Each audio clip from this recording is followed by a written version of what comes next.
Nós saudamos a todos com a paz de Cristo. É uma alegria estarmos aqui no auditório Novo Tempo. É desejo do ser humano conhecer o futuro. O fato é que uma grande parte dos brasileiros não saem de manhã de casa sem consultarem o horóscopo. Muitas empresas no Brasil não contratam alguém sem antes fazer o mapa astral da pessoa. Talvez você que está aqui hoje à noite tenha passado por alguma entrevista, procurado emprego, e estava tudo praticamente certo para a sua contratação. Mas de uma hora para outra, houve uma virada muito grande. Você não sabe por quê. É possível que a empresa que você estava oferecendo os seus serviços, ela tenha pego o seu nome, a data do seu nascimento, dia, mês, ano, e tenha feito um mapa astral. E para sua tristeza, o seu mapa astral não coincidiu com o mapa astral da empresa. O fato é que, mesmo sendo um país cristão, a maioria dos brasileiros crê em Deus e a maioria dos brasileiros são cristãos. Mas, por incrível que pareça, muitos consultam mais o horóscopo do que consultam a Bíblia. Pergunto, queridos, vejam só se há alguma lógica. Há em números redondos 7 bilhões de habitantes no planeta Terra. Vamos arredondar para menos, para facilitar a conta. São mais de 7 bilhões. Mas vamos tirar 1 bilhão.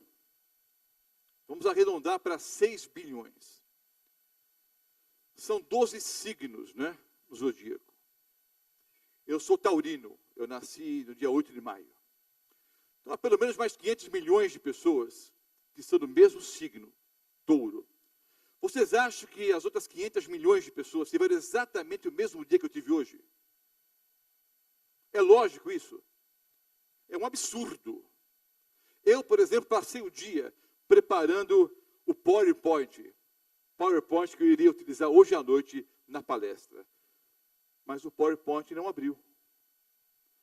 Então, como diz o pastor Amin Rodor, não vamos usar o PowerPoint, só o Power. O poder do Espírito Santo e o poder da sua palavra, a palavra de Deus. Mas é um absurdo imaginarmos que todas as pessoas tiveram exatamente o mesmo dia. Quantas morreram hoje do seu signo? Quantas tiveram um dia maravilhoso? Mas pasmem, muitos brasileiros não saem de casa sem consultar os zodíacos, sem consultar o horóscopo. Quando você liga a televisão, ainda hoje, ano 2014, ainda se fala em Nostradamus. Quando eu era evangelista na Paulistana, nós dirigimos uma grande série, aliás, foram várias séries de conferências no litoral sul do estado de São Paulo.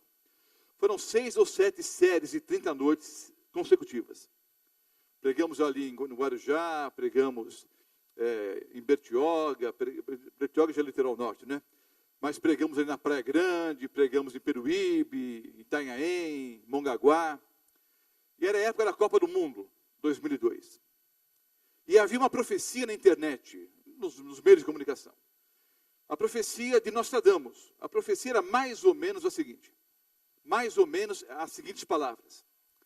Quando os dois irmãos, separados pelas guerras, se reunirem novamente para a grande festa, o povo do Rei Negro, outrora humilhado, agora será exaltado. E o ouro terá o seu real valor, no símbolo ou na forma de 5 estrelas. Qual era a interpretação em 2002?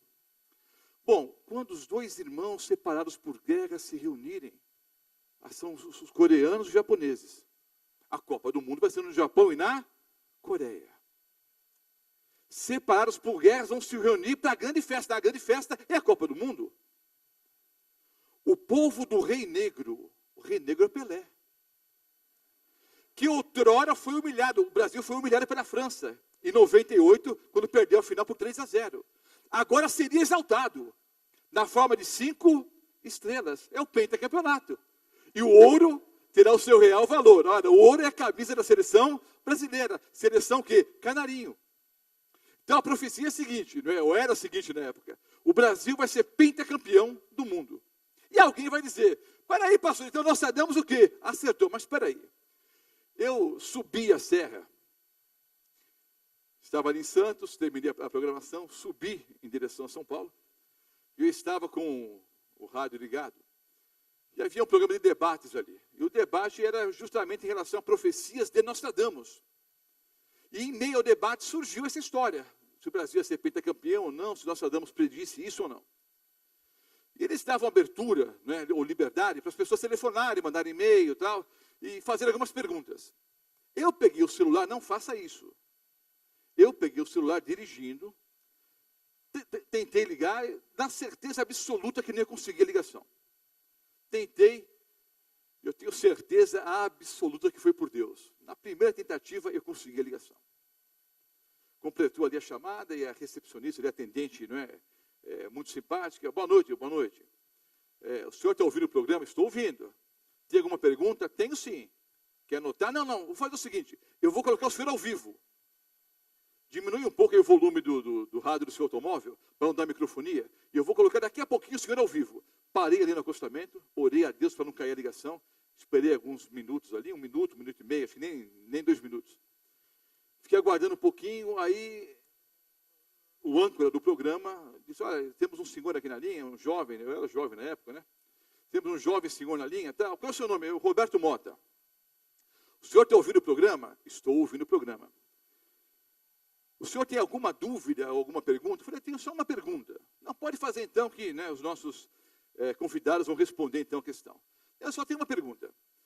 Como é que Nostradamus poderia ter predito que o Brasil vai ser campeão do mundo agora em 2002, se ele predisse que o mundo ia acabar em 2000? Foi a última pergunta, acabou o programa. Eles mudaram o tema, entrou comercial ali. Olha, como é que ele poderia ter predito que o Brasil seria campeão em 2002, se ele já havia predito que o mundo ia acabar em 2000? Mas o brasileiro não é só brasileiro, não. Nós, seres humanos, temos memória o quê? Memória curta. O fato é o seguinte, queridos, nas próximas noites, nós não vamos estudar aqui horóscopo, zodíaco, não vamos estudar tarô, não vamos estudar Nostradamus, nós vamos estudar o assim diz o Senhor.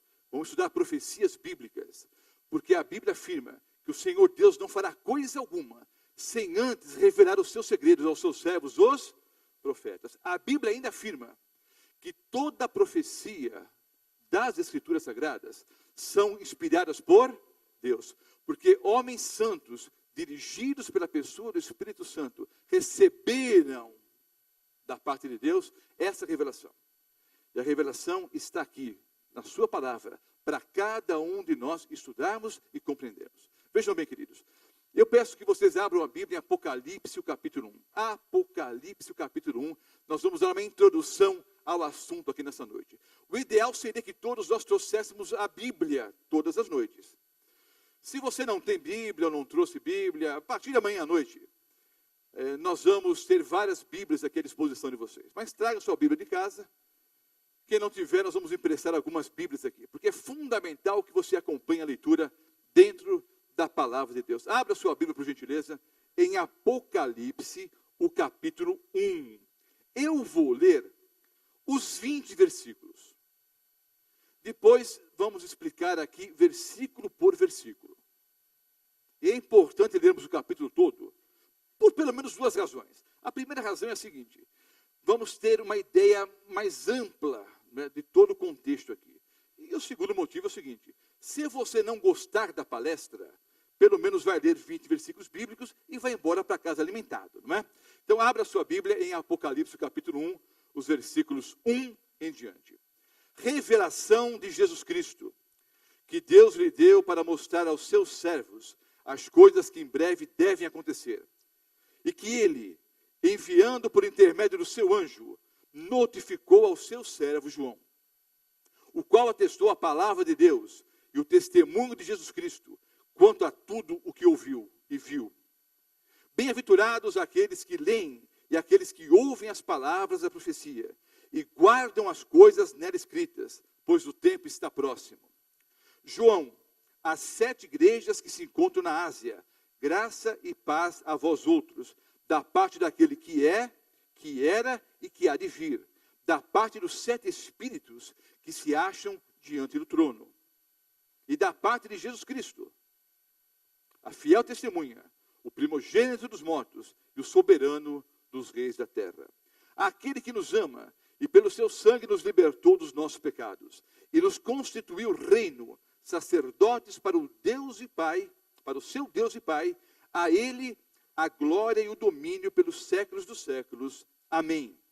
Eis que vem com as nuvens, e todo o olho verá, até quantos o traspassaram, e todas as tribos da terra se lamentarão sobre ele. Certamente, amém.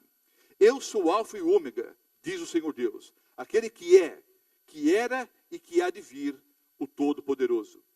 Eu, João, irmão vosso e companheiro na tribulação, no reino e na perseverança em Jesus, achei-me na ilha de Pátimos, por causa da palavra de Deus e do testemunho de Jesus.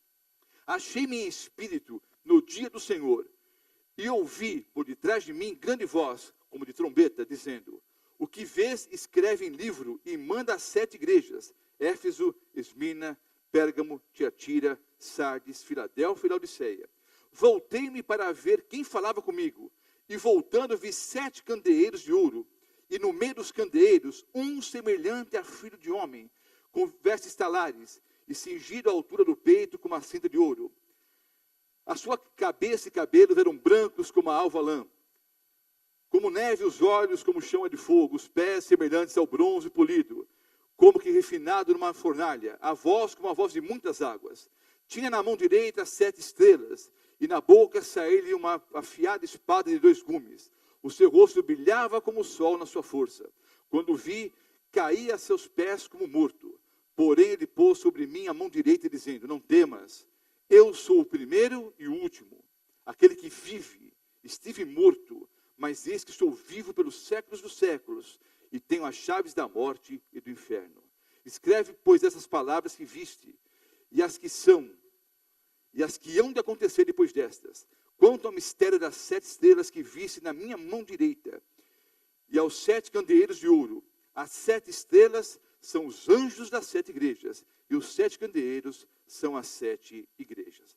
Vejam bem, queridos, a palavra Apocalipse significa em grego revelação.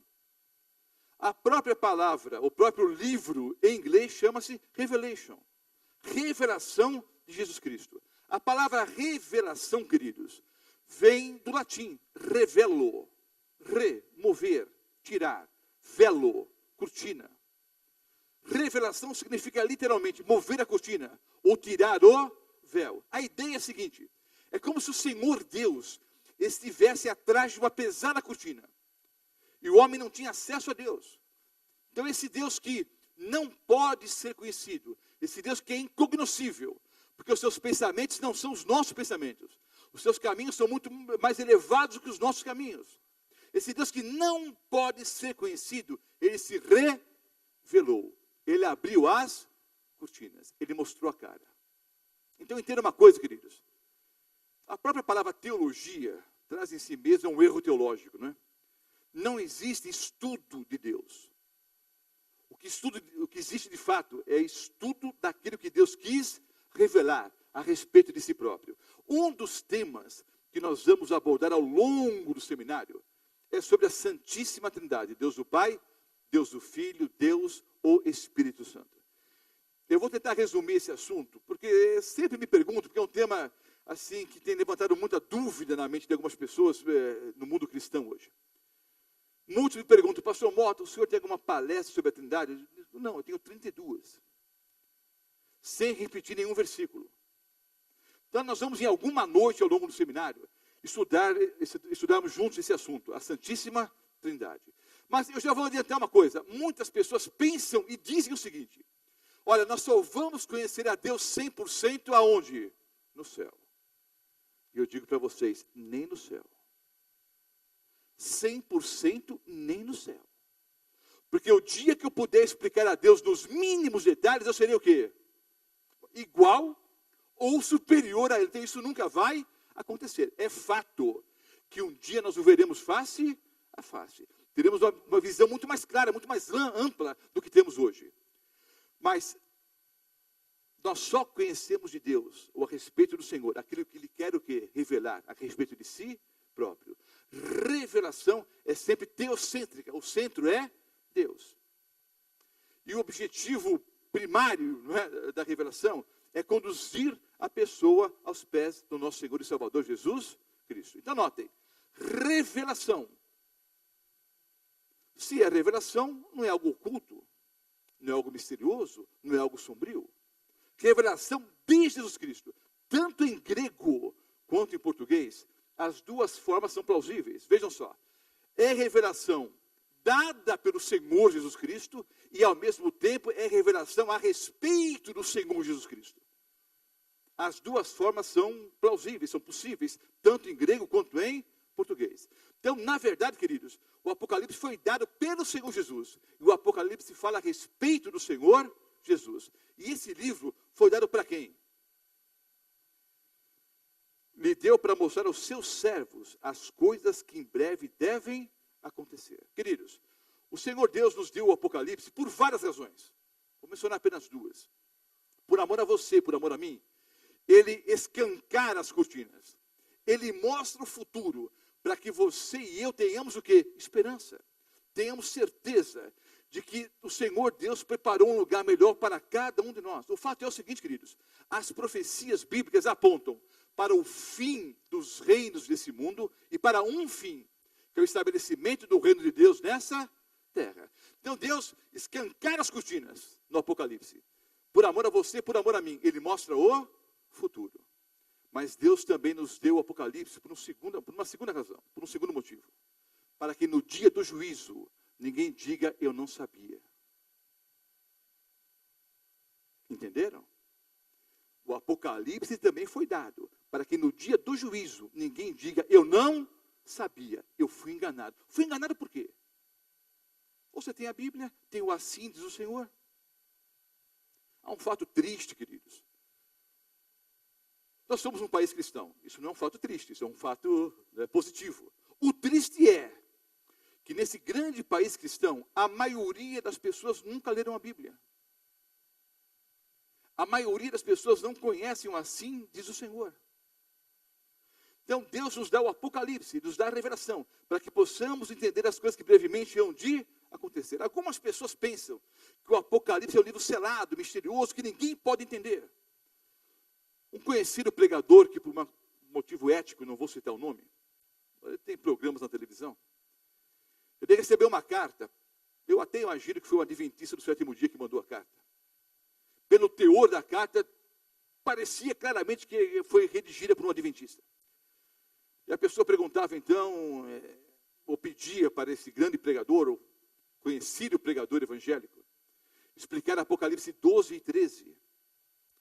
E esse pregador disse em rede nacional que não há um ser humano na face da terra que saiba explicar o Apocalipse. Então, há pessoas no mundo cristão que defendem a tese que o Apocalipse é um livro selado, um livro escondido, que ninguém pode entender. Por outro lado, no outro extremo, se você for uma livraria, não precisa nem ser uma livraria evangélica, não. Mesmo uma livraria secular, você vai encontrar dezenas de livros que falam sobre o Apocalipse.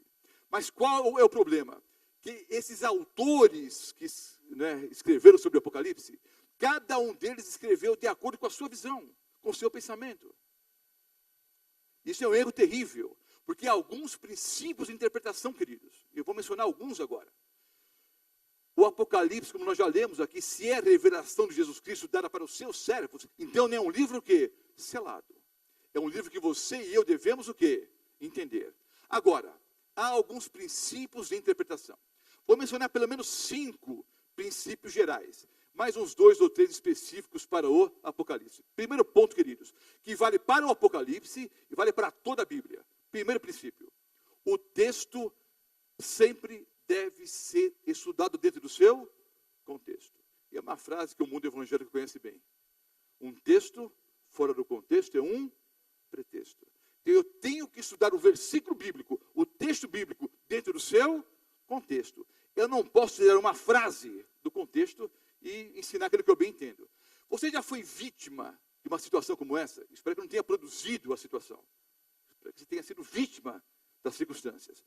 Você disse alguma coisa. E, infelizmente, disse alguma coisa a respeito de alguém.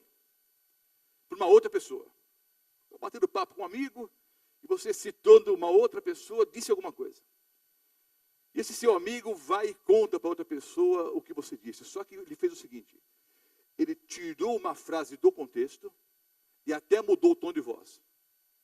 Aí outra pessoa, brava, furiosa, vai conversar com você para tirar o quê? Satisfações.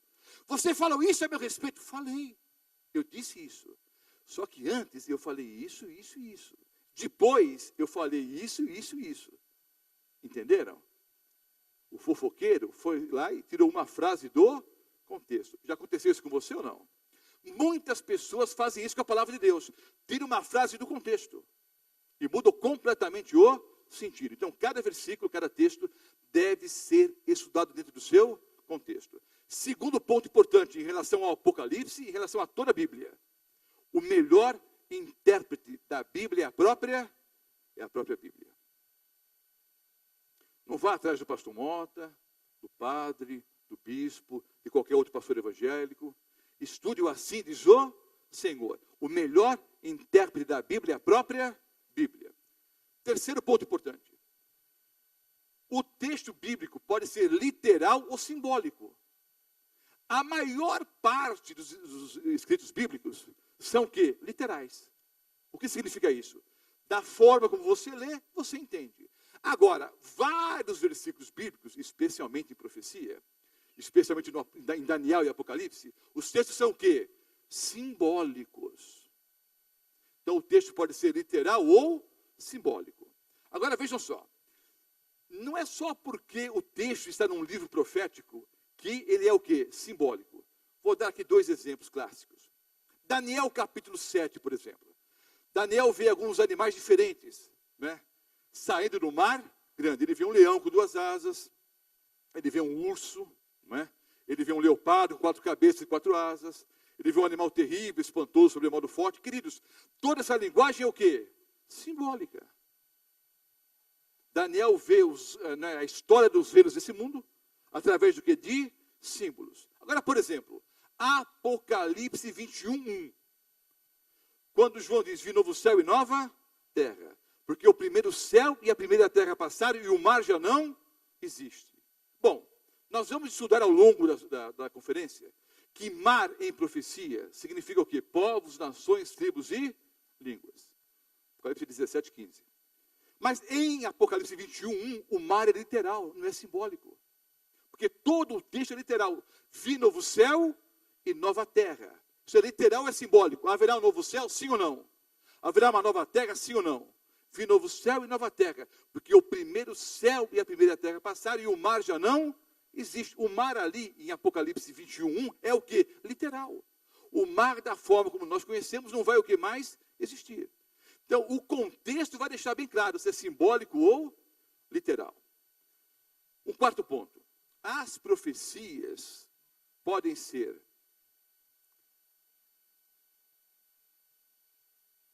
dois tipos diferentes. Elas podem ser, e o exemplo é Gênesis 2, o versículo 17. Abra sua Bíblia que eu vou ler aqui. Estou com a memória fraca hoje, viu? Abra a Bíblia, Gênesis 2, versículo 17.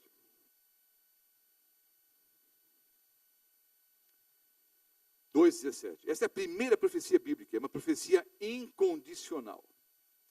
Mas da árvore do conhecimento do bem e do mal não comerás, é uma profecia condicional. Mas da árvore do conhecimento do bem e do mal não comerás, porque no dia que dela comeres, certamente morrerás. Essa é a primeira profecia bíblica. No dia em que dela comeres, certamente morrerás. É uma profecia condicional. Então, algumas profecias são condicionais. Elas dependem do quê? Da resposta do homem. O Senhor Deus diz, eis que eu coloco diante de vocês o caminho da vida e o caminho da morte. Se você for por esse caminho, vai ter como consequência, como recompensa, tal coisa. Se for por esse caminho, o final vai ser o quê? A morte. Então, depende do livre-arbítrio humano, depende da sua decisão. Algumas profecias são o quê? Condicionais. A primeira profecia bíblica incondicional, é só você virar a página, é Gênesis 3, o versículo 15. porém inimizade entre ti e a mulher, entre a tua descendência e o seu descendente. Este te ferirá a cabeça e tu lhe ferirás o calcanhar. Essa é a primeira profecia messiânica. Então, as profecias bíblicas podem ser condicionais ou incondicionais. As condicionais dependem da resposta do homem.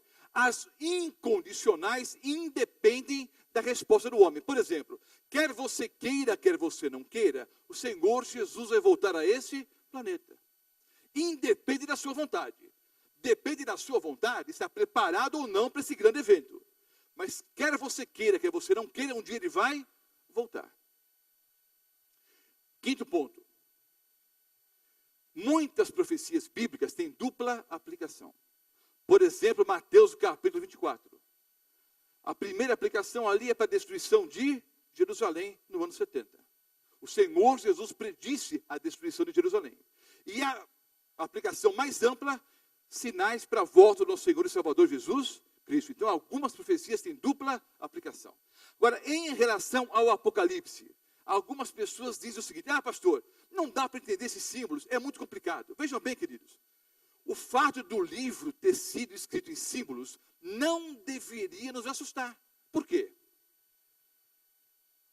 Quando eu estava no ginásio, sei lá, era ginásio, era ensino fundamental, mas muda tanta hora, toda hora muda o nome, né, do curso, não sei se é ensino médio, se é fundamental, se era fundamental 1, fundamental 2, sei lá. Você que no meu tempo de aluno, era leitura obrigatória o Pequeno Príncipe, de Exupéry. Quantos leram o Pequeno Príncipe aqui? Tem o pessoal da velha guarda aqui, né? Era leitura obrigatória, o Pequeno Príncipe. Escrito em símbolos. E ninguém se assusta ao ler o Pequeno Príncipe. Alguns já leram os livros, outros já assistiram os vídeos. As Crônicas de Nárnia, de C.S. Lewis, escritos o quê? Em símbolos. O Peregrino de John Bunyan, escrito o quê? Em símbolos. Então, essa literatura simbólica, não é? Uma literatura escrita em símbolos, é um recurso da própria literatura moderna. Então, o fato do livro do Apocalipse ter sido escrito em símbolos não deveria nos assustar.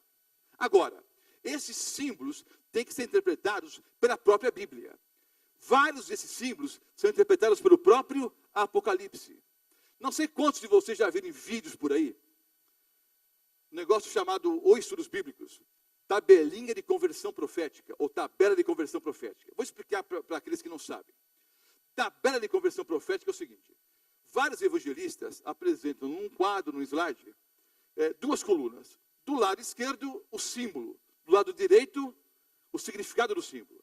Essa tabela é muito útil, não é invenção nova. Não foi nenhum evangelista atual que inventou isso. Em 1930, lá nos Estados Unidos, um evangelista americano, adventista do sétimo dia, bolou uma tabela de conversão profética, que até os dias de hoje é utilizada em séries de conferências. Eu não uso, vou explicar por quê. É bom você usar, pode usar, não tem problema nenhum. Não está errado usar. Mas se você cavar um pouquinho mais fundo, a tabela de conversão profética não funciona. Vou explicar por quê. O que eu estou fazendo aqui não é sermão, viu, irmãos? É aula. Aula de teologia. Há algo em profecia bíblica chamado fluidez dos símbolos. Fluidez dos símbolos. O que significa isso? Os símbolos nem sempre têm o mesmo significado.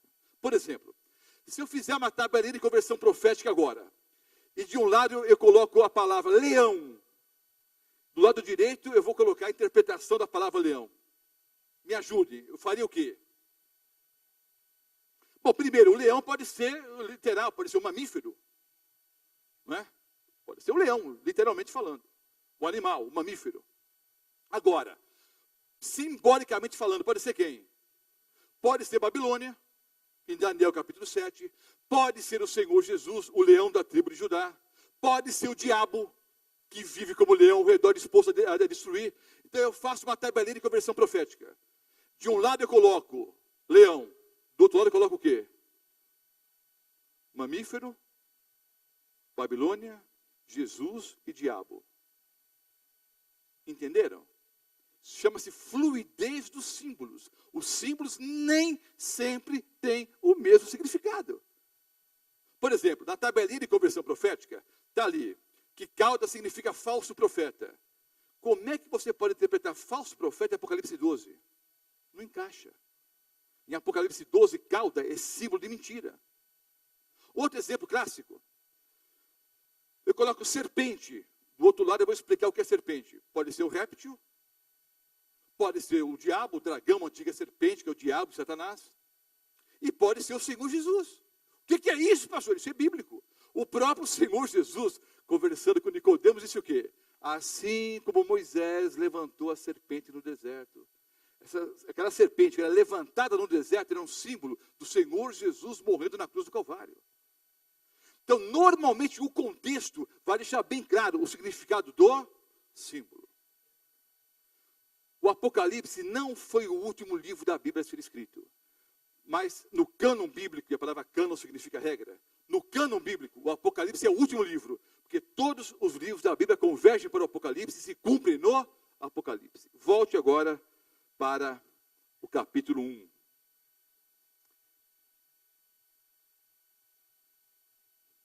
Revelação de Jesus Cristo que Deus lhe deu para mostrar aos seus servos as coisas que em breve devem acontecer. E que ele, enviando por intermédio do seu anjo, notificou ao seu servo João. Nós cremos que esse João aqui era o João, discípulo amado. João era um nome muito comum naqueles dias, não é? Mas João aqui, nós cremos que era o discípulo amado, o qual atestou a palavra de Deus e o testemunho de Jesus Cristo contra tudo tudo o que viu. Bem-aventurados aqueles que leem, aqueles que ouvem as palavras da profecia e guardam as coisas nela escritas, pois o tempo está próximo. A tradução que eu tenho em mãos aqui diz assim: bem-aventurados aqueles que leem. Mas a melhor tradução é a seguinte: bem-aventurado aquele que lê. O verbo aqui está no singular. Porque a ideia é a seguinte, queridos: o Apocalipse deveria ser lido para toda a congregação. Essa é a ideia da sinagoga. Alguém lendo a palavra de Deus. Então, no original, o verbo aqui está no singular. Bem-aventurado aquele que lê. Aqueles que ouvem e guardam as coisas nela escritas. Guardam. Guardam onde? No coração. Guardam e colocam em prática. Então, uma bênção aqui. Uma bênção para quem está lendo, uma bênção para quem está ouvindo e uma bênção para quem coloca em prática. Versículo 4. João às 7 igrejas que se encontram na Ásia, graça e paz a vós outros, da parte daquele que é, que era e que há de vir, da parte dos 7 espíritos que se acham diante do seu trono. Então vejam só, graça e paz, da parte daquele que é, daquele que era e daquele que há de vir. Há duas interpretações lógicas aqui e uma não anula a outra. Vejam só. A graça é por parte daquele que é. Deus é quando? Hoje.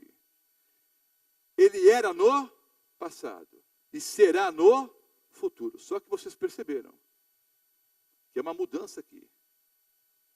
Ele usa o verbo ser no presente e no passado. Quando ele fala sobre o futuro, ele muda o verbo ser para o verbo que? Vir. Bem-aventurado aquele que, a graça da parte daquele que é, daquele que era e aquele que há de vir. Queridos, Deus é hoje, Deus é eterno.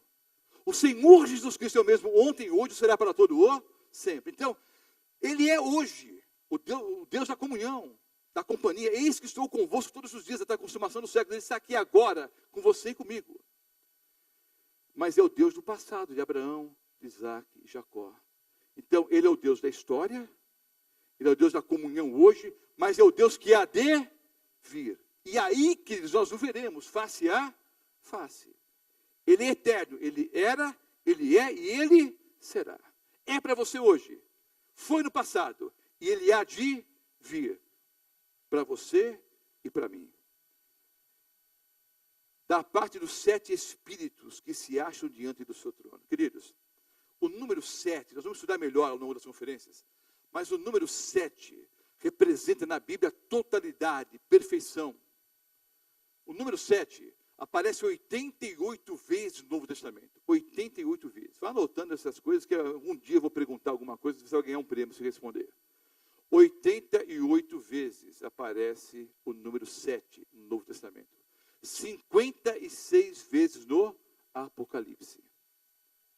7 representa totalidade, perfeição. 7 espíritos nada mais são do que o que, queridos?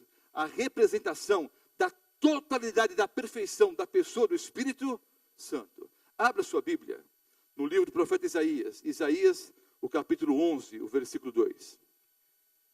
Isaías 11 apresenta a coroação do Senhor Jesus. É uma profecia messiânica, logicamente. Antes da coroação do Senhor Jesus, está nos versículos 3 até o versículo 9, depois você lê na sua casa, que eu não vou ler agora. Só vou ler o versículo 2. Do 3 ao 9, a coroação do Senhor Jesus. É uma profecia messiânica. No versículo 2, repousará sobre ele, sobre o Messias, o Espírito do Senhor, o Espírito de sabedoria, de entendimento, de conselho, de fortaleza, de conhecimento e de temor. Entenderam, queridos, a perfeição aqui? Repousará sobre o Espírito do que? Do Senhor. 1. Espírito de sabedoria. 2. Espírito de entendimento. 3. Espírito de conselho. 4. Espírito de conhecimento, de temor, fortaleza. São 7 aqui, queridos. É a mesma ideia que João apresenta no Apocalipse. Totalidade. É a pessoa do Espírito Santo. Volta para o texto de Apocalipse. Capítulo 1. Vamos lá. Versículo 5. Da parte de Jesus Cristo, a fiel testemunha, o primogênito dos mortos e o soberano dos reis da terra, aquele que nos ama e pelo seu sangue nos libertou dos nossos pecados e nos constituiu reino, sacerdotes para o seu Deus e Pai. A ele a glória e o domínio pelos séculos dos séculos. Amém. Versículos 5 e 6. Veja o que João coloca aqui. É um paralelo entre os versículos 5 e o versículo 6. Vamos ler de novo aqui. Olha o versículo 5. Da parte de Jesus Cristo, que é quem, queridos? A fiel testemunha, o primogênito dos mortos e o soberano dos reis da terra. Aquele que nos ama e pelo seu sangue nos libertou dos nossos pecados e nos constituiu reino e sacerdotes para o seu Deus e Pai. Então vejam só, queridos, o paralelo que há aqui entre os versículos 5 e 6.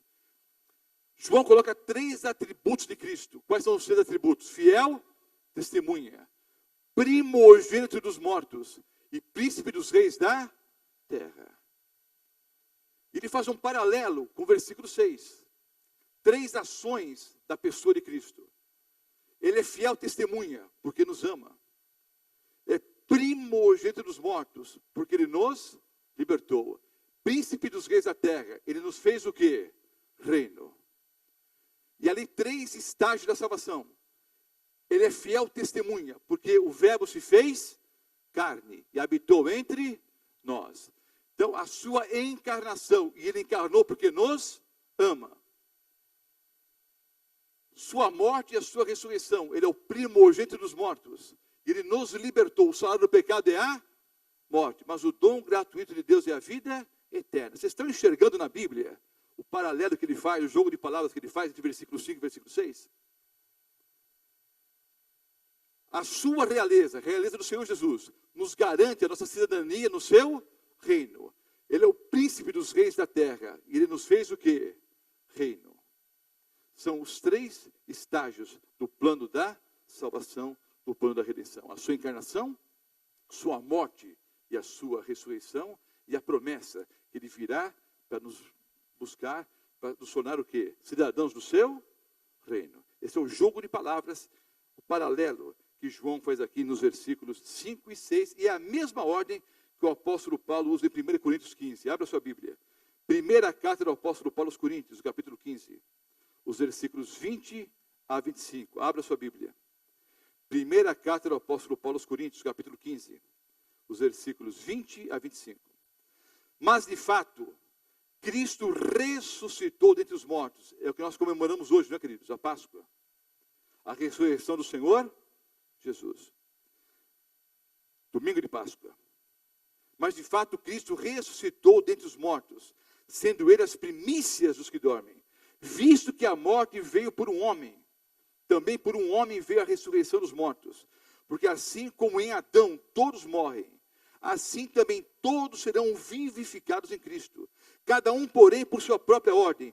Cristo as primícias, depois os que são de Cristo na sua vinda. E então virá o fim, quando ele entregar o reino ao Deus e Pai, quando houver destruído todo o principado, bem como toda a potestade e poder. Porque convém que ele reine, até que haja posto todos os inimigos debaixo dos seus pés. O 26 eu não coloquei aqui na lista, mas vou ler. O último inimigo a ser destruído é a morte. É a mesma sequência do sermão de Pedro também em Atos capítulo 2. A mesma sequência. Encarnação, morte, ressurreição e a certeza que ele voltará para estabelecer o seu reino. Voltemos para o Apocalipse capítulo 1. Para a etapa final aqui. Eis que vem com as nuvens, versículo 7. E todo o olho verá. Esse tema é um tema recorrente, nós vamos voltar várias vezes a ele durante as conferências. Eis que vem com as nuvens, e todo o olho verá, até quantos o traspassaram, e todas as tribos da terra se lamentarão sobre ele, certamente. Amém. Eis que vem com as nuvens. Queridos, mais de 2.500 versículos bíblicos, nós já ouvimos nesse final de semana isso. Mais de 2.500 versículos bíblicos fazem alusão direta ou indireta a esse fato. O Senhor Jesus voltará a esse planeta. Há 1.268 promessas na Bíblia. 1.268. A maior parte delas tem a ver com a volta de Jesus a esse planeta. Alguém disse que todas as páginas da Bíblia falam sobre a volta de Cristo. É quase isso. É quase isso. 2.500 versículos bíblicos ou mais fazem alusão a esse fato. Em Mateus, Marcos, Lucas e João, há 40 vezes a promessa, eu voltarei. Então, queridos, há um ditado popular que não é verdadeiro. O ditado popular é o seguinte: se há uma coisa certa na vida, o que é mesmo? Ah, mas não é não. Se há uma coisa certa na vida, não é a morte não. Se há uma coisa certa na vida, é a volta de Jesus. Amém? Porque ele voltará em poder e grande glória. Agora eu vou perguntar o seguinte. Nós vamos estudar esse assunto grandemente em várias noites aqui. A volta do Senhor Jesus. Quantos de nós que estamos aqui cremos que existe um Deus? Eu quero ver as mãos. Quantos creem que existe um Deus? Quantos creem que a Bíblia é a palavra de Deus? Levante as mãos. Se você crê em Deus, e se você crê que a Bíblia é a palavra de Deus, eu pergunto, quantos de vocês que estão aqui, ou quantos de nós que estamos aqui, cremos que o Senhor Jesus voltará um dia a esse planeta? Levante as mãos. Todos que levantaram as mãos são adventistas. Não, pastor, não sou a primeira vez que eu venho aqui. Eu sou batista, metodista, sou assembleano, sou espírita, eu sou católico. Toda pessoa que crê na volta do Senhor Jesus é um adventista. Por quê, pastor? Porque a palavra adventista significa aquele que aguarda o advento. Nesse caso, o segundo advento. É isso, pastor, é isso. Mas sempre a gente tem um esquisito esse nome, adventista. Adventista é uma palavra portuguesa. Mas não é uma palavra muito comum, não é? Adventista é aquela pessoa que aguarda a volta do Senhor Jesus. Pastor, mas eu sou católico e creio na volta do Senhor Jesus. Então você é um católico adventista. Mas eu sou batista, mas eu creio na volta de Jesus. Então você é um batista adventista. Pastor, eu sou assembleano e creio na volta do Senhor Jesus. Então você é um assembleano adventista.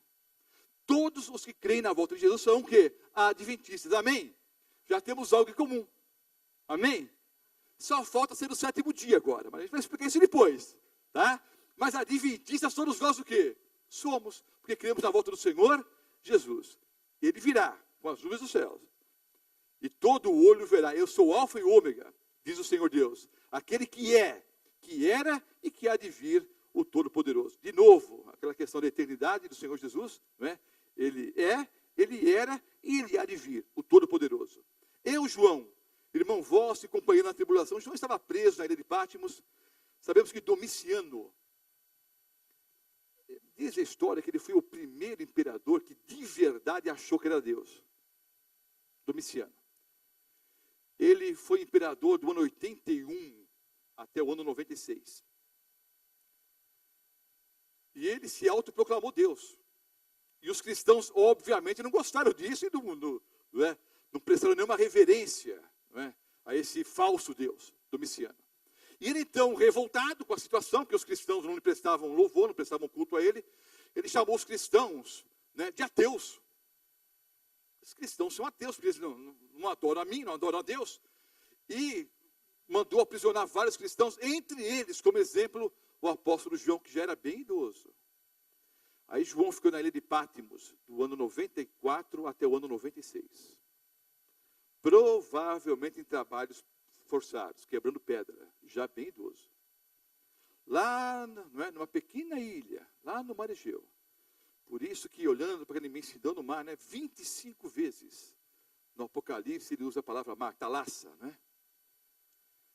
Aquele velho apóstolo, o único que morreu realmente de velhice, Domiciano tentou matá-lo, jogou num caldeirão de óleo fervente, mas ele sobreviveu, para a honra e glória do nosso Deus, porque Deus tinha um plano para ele. O principal plano era escrever o que? O Apocalipse. Então João aqui, ele é o companheiro de tribulação, no reino e na perseverança, em Jesus. Achei-me na ilha chamada Patmos, por causa da palavra de Deus e do testemunho de Jesus. Achei-me em espírito no dia do Senhor. Queridos, não é um estudo sobre o sábado. Em outra aula, daqui umas 2 ou 3 semanas, eu vou mencionar um pouquinho a lei de Deus e o 4º mandamento. Mas você nunca pode pegar esse texto bíblico e aplicar para o domingo.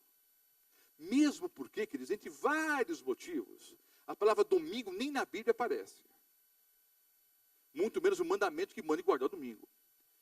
Mas essa ideia de domingo como o dia do Senhor, ela só entrou no meio do cristianismo depois do 2º século, começo do 3º século. Então, hipótese alguma, João poderia estar se referindo aqui ao dia do Senhor como sendo o que? O domingo. Outro ponto simples, queridos. João era um gentil ou era um judeu convertido ao cristianismo? Judeu. Você acha que um judeu iria dizer que o primeiro dia da semana é o dia do Senhor? Era um judeu converso ao cristianismo. Não é isso? Aceitou Jesus como Salvador e Senhor. Mas você acha que iria se referir ao primeiro dia da semana como o dia do Senhor? Agora vejam. A aplicação que a maioria dos teólogos faz é a seguinte, uma aplicação escatológica. O dia do Senhor aqui seria o quê? O dia da volta de Cristo Jesus. No contexto do capítulo 1 do Apocalipse. Mas você nunca faça a aplicação desse texto para o primeiro dia da semana, que é totalmente fora do contexto. Achei-me em espírito no dia do Senhor. Ouvi por detrás de mim grande voz como de trombeta, dizendo, o que vês escreve então aqui as 7 igrejas. Voltei-me para ver quem falava, versículo 12. E voltando, vi 7 candeeiros de ouro. E no meio dos candeeiros, um semelhante ao Filho do Homem. Aqui são as características do Filho do Homem. As mesmas características que João, relata aqui. As mesmas que Daniel relatou no seu livro. A mesma pessoa, Cristo Jesus. Tanto Daniel quanto João viram a mesma pessoa em visão aqui. Cristo Jesus. Aliás, queridos, entenda uma coisa. Entre várias chaves para você entender o Apocalipse está o Antigo Testamento. Há 404 versículos no Apocalipse. 404. Dos 404 versículos, há pelo menos 1000 alusões ao Antigo Testamento. Como é que pode, pastor? São 404 versículos, como é que pode haver mais de 1000 alusões? Porque vários versículos fazem mais de uma alusão. 400 versículos bíblicos citam diretamente o Antigo Testamento. E 90 são citações literais.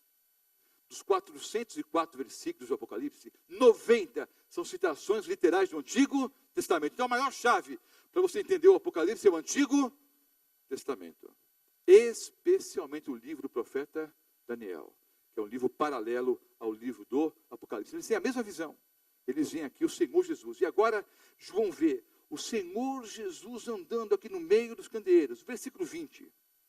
Quanto ao mistério das 7 estrelas que viste na minha mão direita, e os 7 candeeiros de ouro, as 7 estrelas são os anjos das 7 igrejas, e os 7 candeeiros são as 7 igrejas. Queridos, o candeeiro era um dos objetos no santuário.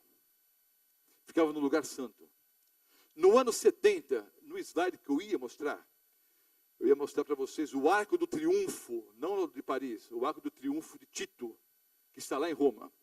No Arco do Triunfo, o Arco Triunfal de Tito, está ali em alto relevo, os soldados romanos carregando vários objetos, entre esses objetos, o candelabro de ouro, que foi levado, né, do templo de Jerusalém para Roma, como despojo de guerra. Cumprindo a profecia que o Senhor Jesus disse, que não ficaria pedra sobre pedra, tanto Jerusalém quanto o santuário foram o quê? Destruídos. Então, o candelabro foi levado como despojo de guerra para Roma. Agora, na visão de João, Jesus está andando no meio dos 7 candeeiros. 7 representa o quê? Totalidade. Isso quer mostrar que ele está no meio da igreja, ao seu lado, ao meu lado. As 7 estrelas são 7 anjos. Ele tem na palma da mão, né, as 7 igrejas. Ele cuida de cada uma delas. Cuida de cada um de nós. Essa é a primeira grande mensagem aqui, queridos. Para você e para mim. O Senhor Jesus está presente aqui e agora. O candelabro original foi levado como despojo de guerra para Roma. Mas na visão de João, o Senhor Jesus anda no meio dos 7 candelabros de ouro. Ele está presente aqui e agora. Ele tem as estrelas na palma da mão. Ele tem as igrejas na palma da sua mão. Tem a sua vida e a minha vida na palma da sua mão. Dizem alguns cientistas, alguns astrólogos, que há mais de 200 bilhões de galáxias. Não são estrelas. 200 bilhões de galáxias. São trilhões e trilhões de estrelas. E a Bíblia diz que o Senhor Deus conta cada uma delas e chama cada uma delas pelo seu nome. Hoje foi uma introdução ao livro do Apocalipse.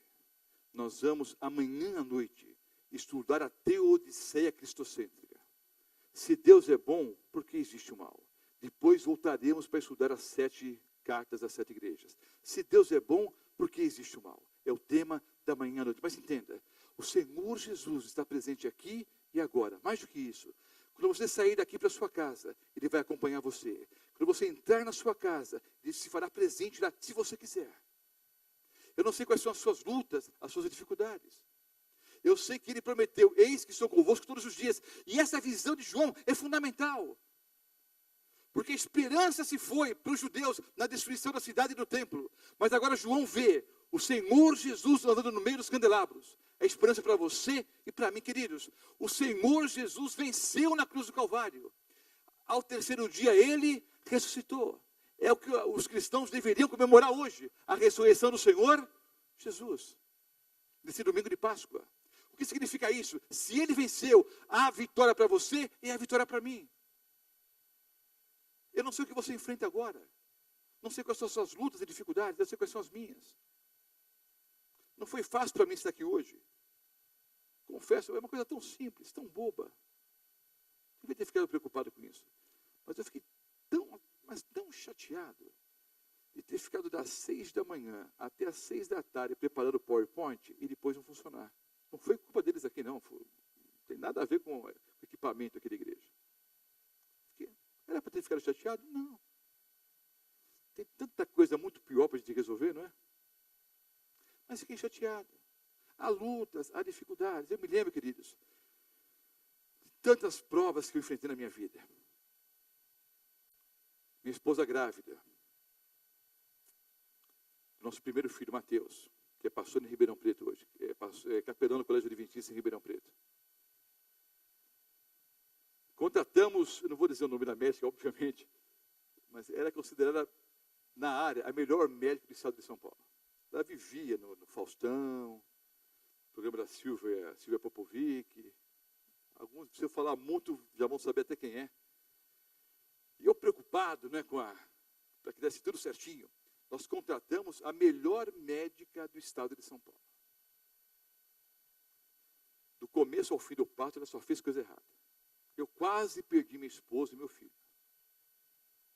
Eu me lembro que depois de muitas horas de oração, de luta, e minha esposa com muita dor, e meu filho já tinha, né, estava com um cordão umbilical envolto no pescoço, quase que eu perdi minha esposa e meu filho. Finalmente o Mateuzinho nasceu e foi levado às pressas ali para a UTI, Hospital Adventista. Eu me lembro que eu fui até o toalete, até o banheiro do Hospital Adventista. Tem uma capela ali, mas eu nem procurei.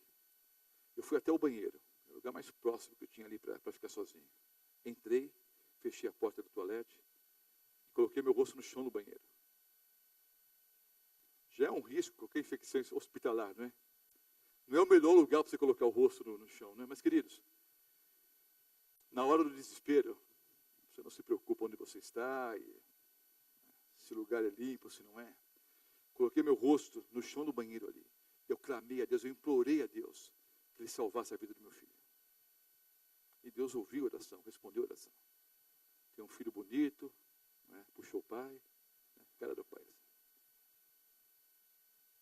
Inteligente, aí ele puxou a mãe, que é muito linda também.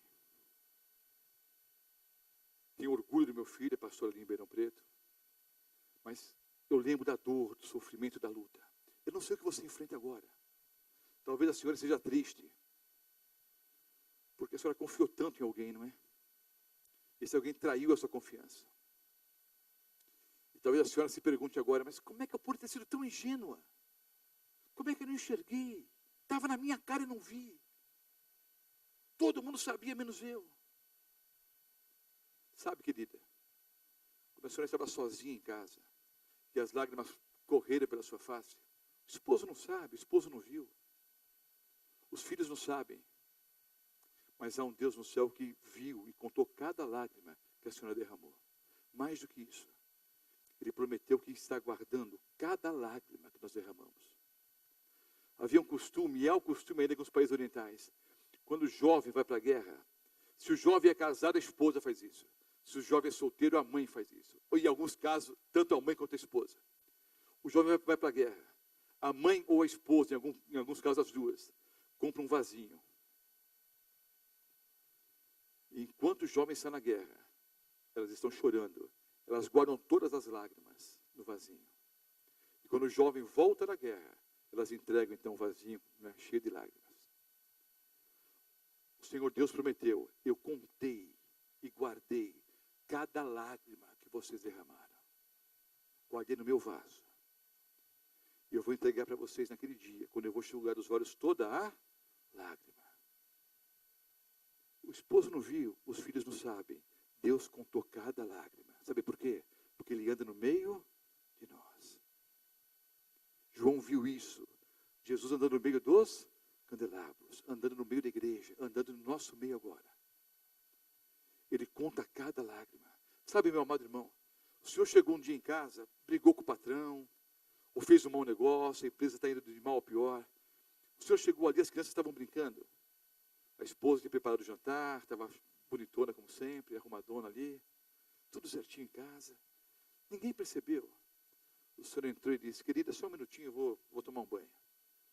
Você trancou a porta do banheiro, ligou o chuveiro e ficou chorando ali, derramando lágrimas amargas. A esposa não sabe, os filhos não viram, mas há um Deus no céu que contou cada lágrima. Sabe, há um Deus no céu que tem trilhões de estrelas na palma da mão, que chama cada uma pelo nome e nenhuma falta. Esse mesmo Deus ama cada um de nós que estamos aqui. Cada fio de cabelo que cai da sua cabeça Ele conta. Você nem sabe quantos fios de cabelo você perdeu hoje. Eu perdi muitos. Mas tem muito para perder ainda, né? Mas Deus contou cada um. Esse mesmo Deus está com você agora. Ele te ama.